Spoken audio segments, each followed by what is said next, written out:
anybody similar looking to the character from the comic, or was that not important? No, I mean, as long as they were human. I mean, it's weird because, you know, Patrick does look somewhat similar to the comic book character, although the comic book character, I would say, is slightly more handsome, but you know that's not true. You have mirrors. You are a doll baby. I have a lot of mirrors. Look at those eyes. You get lost in those things. I mean, who's I'm having a real hard time holding it together. now, have people in the audience seen the comic book? Yeah. Let's put it out there. Who's cuter, fake Kyle or the real Kyle? Come on, guys. Come I on. need this. Drawn Kyle or human Kyle? Whoa, drawn. I will fight you. Drawn Kyle.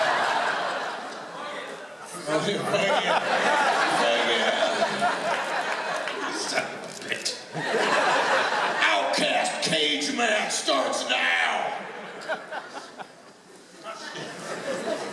But we always just cast the best actor for the role. I mean, the comic book exists, and you know, it's not like we try to cast against, you know, type, you know, based on the comic. But you know, there's definitely, you know, we just try, you know, we open up the casting process and try to find the best person. And then, you know, every now and then we look out and it's like, oh, that's great. It looks like the comic. Very cool.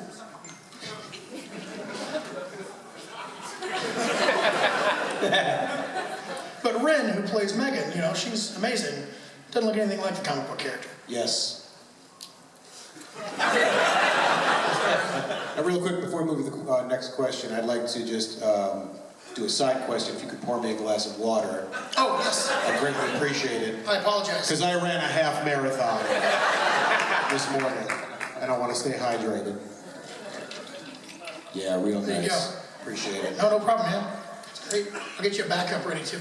Appreciate that. Small cups. Man, this is like a flashback to running by mile 10 and someone just holding out a cup for me. Perfect handoff. Race couldn't have gone smoother, folks. Also wore my medal. I'll say right now, it's Nice. super ugly. You were really proud of this marathon. What's that? You're really proud of this. I feel real good, man. I ran a solid pace. Last mile, fastest mile.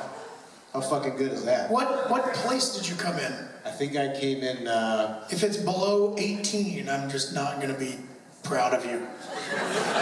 I was definitely in the thousands.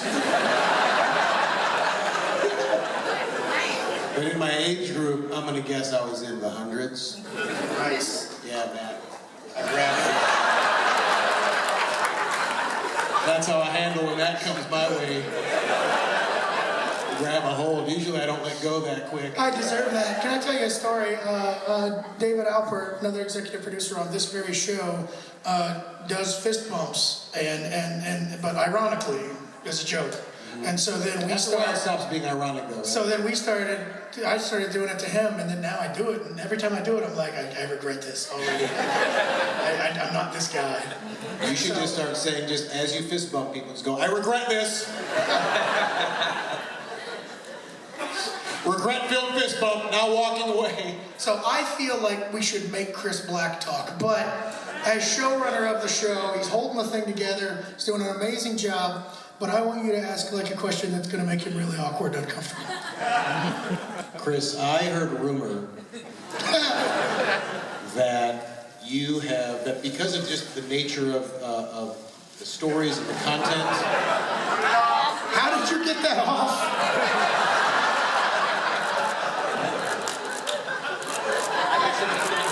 Pretty good at getting untying knots. Oh, wait, no.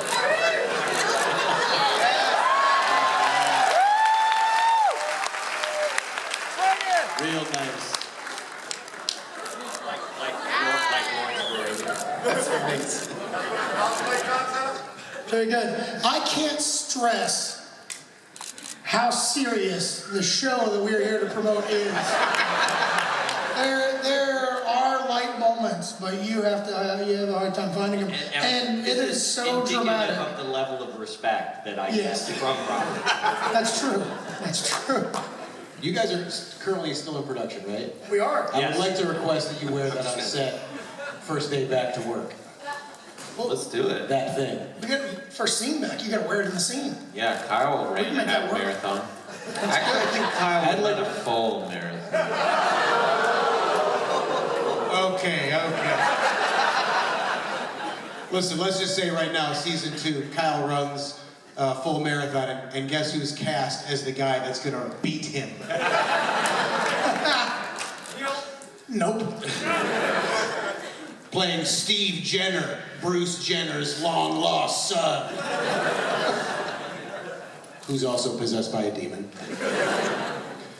Chris, so the rumor that I heard about you on set is that this is a very scary show, and things are played very, very realistically. And a lot of the crew and a lot of the cast has a hard time performing because of the fear level. It's real. And I heard that you have started wearing adult diapers because you're constantly shitting your pants because of how scary it is just on a day-to-day basis. If you can talk about that and what brand you use and, go for it if you want to plug it. Well, you need a double layer. Understood. It's and that didn't start with this show. I mean, that goes back further. It's mainly the fear of disappointing Robert than it is. A lot of diapers on the set of Star Trek Enterprise. No, they have them at craft service. You just go pick them up when you need them. Serious question. Let's try one of those. I mean, is there With the OutCast logo on them. that would be the best. Skybound makes those. Yeah. Outcast. They're adult available on the diapers. floor. You go to booth 1732B. We've got the Outcast diapers for sale. Just go buy some and get a Sharpie, just write Outcast on it and start seeing if anyone takes one. Oh, cool! Chris, what was it about, was there a particular thing or theme or whatever about the project and the content that really made you want to work on the show or something? Well, I don't know that there was a theme. I mean, I love genre material. I always have. I think there were two things. One was the opportunity to work with Robert, all joking aside, that it was like I was a big fan of his work. I was a big fan of The Walking Dead. How do you feel about that now, though? Well, See, we'll talk about that later. But it really was the script. It's like Patrick was saying, it just started with the writing, and it was something that my agents had sent me, and I read, and I was like, this is like one of the best scripts I've ever read. I want to get me this meeting. I want to talk to this guy because I want to work on the show. I mean, it wasn't, as much as I love genre and I love horror, and I was excited about the possibility of doing a show like this, there were a lot of bad versions of this that could have existed, and it really was reading that script and going, this thing is amazing. I want to work on this.